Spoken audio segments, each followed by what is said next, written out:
And I'm here with Jackie Rexens, who's responsible for the rather impressive we're going to take a brief look at now. Jackie is what you might call a teacher of the teachers, and her exhibit is a remarkable example of how Second Life can be used for educational purposes. It's called Maslow's Hierarchical Hideaway, and it's about the work of the American psychologist Abraham Maslow, who introduced the idea of a hierarchy of needs in 1954. He suggested that there are at least 5 levels of human motivation, and that each level of need has to be fulfilled before you can move on to the next. At the highest level, you become self-actualized, which means you're fully functional with a healthy personality and able to take responsibility for yourself and your actions. Given an education that promotes growth, Maslow believed, people should be able to move through these needs to that highest level. Now, Jackie, how did you tackle the idea of demonstrating Maslow, and how does the hierarchy of needs fit into the theme for SL6B?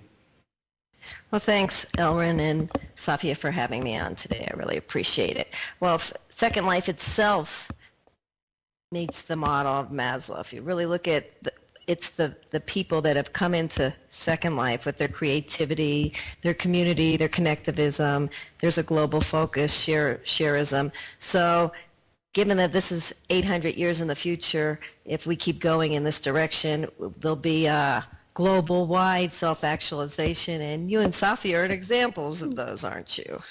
It would be nice to think so, wouldn't it? Yeah, I think so. But you actually train teachers, and you've really made an effort here to do something which not only could you not do in real life teaching, but you couldn't, I mean, a lot of people don't bother doing in Second Life either.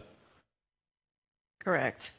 I go to a lot of professional development, which I appreciate it, but it's still a lot of people are using the more didactic, sage on the stage model of teaching rather than using the rich interactive and creative resources that are available to us here.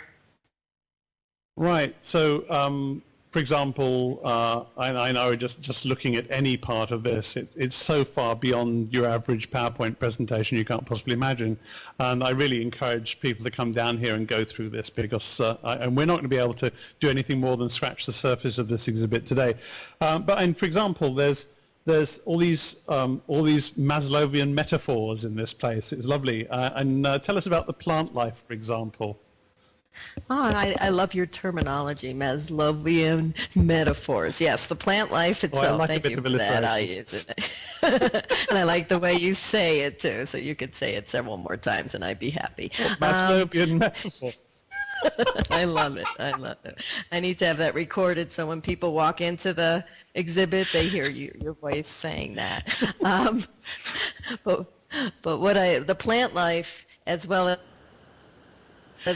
with physiological needs going up to self-actualization, and the plant life starts off more primitive, and then we get up to the more developed plant life, the redwood trees, as well as the heights, which we'll see Safia later. So we go up in level, and the plant life gets more complex as people go through the levels. Wonderful. So at the fundamental level, if I remember my Maslow correctly, we have basic physiological needs like food and water.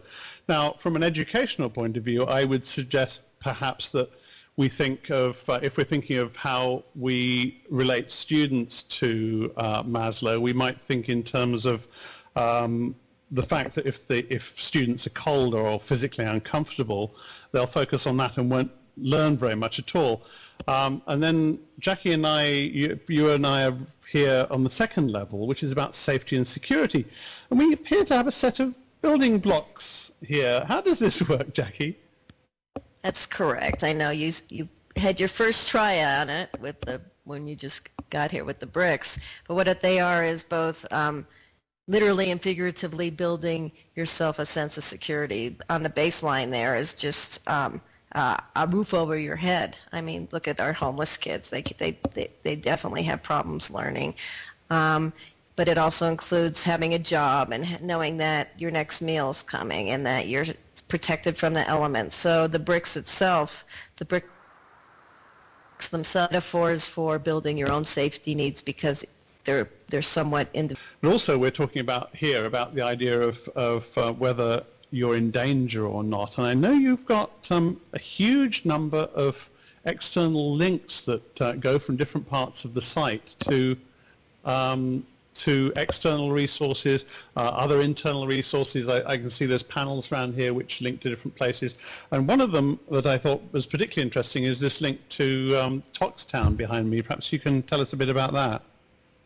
Correct. All the parts of the exhibit have links to other exhibits and simulations in Second Life, and that one's Toxtown, and it's a very cool. It shows you go around the city looking for the invisible poisons. So I really like the idea that when people experience, it's interesting and interactive, and it leads to other resources if people are interested. I remember you. I know that you've got a level 3, which is about recognition, belonging, and community, and takes the form of a kiva, which is a communal ritual room, such as you might find among the Native American Pueblo peoples. Actually, their ancestors, originally the Hisatsinom, I think some people would still call them the Anasazi, you find in the American Southwest, like somewhere like Mesa Verde or Chaco Canyon. And it's really gorgeous that you can actually go into this kind of kiva environment, and there's a great drum there where I think, is it up to 8 people can sit there, is it? Yes. And you can all play together and you can build that sense of belonging. And again, that's what Second Life is about, as well as building communities, I think, as well as building things. And then next up is actually level 4, isn't it? Which would be, in the way I learned Maslow, that would be self-esteem. Am I learning something useful? Is how I would approach that from a teacher training point of view. And taking it from a personal perspective. The relevancy, as well as, does it, again, lead me closer to self-actualization? Do I understand who I am and where my place is here? So the foundation for self-actualization is, do I understand myself and all parts of myself? Right. So what can you do in level 4 here? Well, level 4 has, I love the little Second Life mirrors. They're just for fun, but there's a couple links for, yeah, it's pretty, I don't think you'd be cool. There's a links for personality tests. There's a project, a fairly new project in Second Life called the Delphi Project, and it has all kinds of personality tests and meetings there. But there's also the I Am book, and it's I Am poems, and I had my elementary students start those. Yeah, they're really cool. And so I had an open house for the Maslow's, this exhibit a couple weeks ago, and a few people took the opportunity to leave a note card with their own I Am poems, and then there's a big book up there, and then I'm copying it into the big book. So if people are interested in coming down and adding their own I Am poems, then I'll copy it into the big book. So it's a compilation. Brilliant.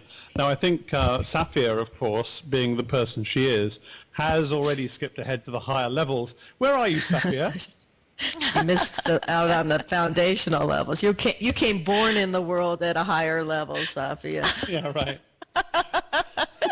Well, actually, I am at the next level, level 5. I'm at aesthetic needs, which I think is very appropriate for the producer of Designing Worlds and Prim Perfect, because it's all about ideas of beauty and harmony. And you can come through here and explore those and move to the next level, which is the final level, that of self-actualization. And that's really rather exciting, because it's when you become what you want to become. And there's a lot of things to see and do there, but you're going to have to come here yourself and find out all about those.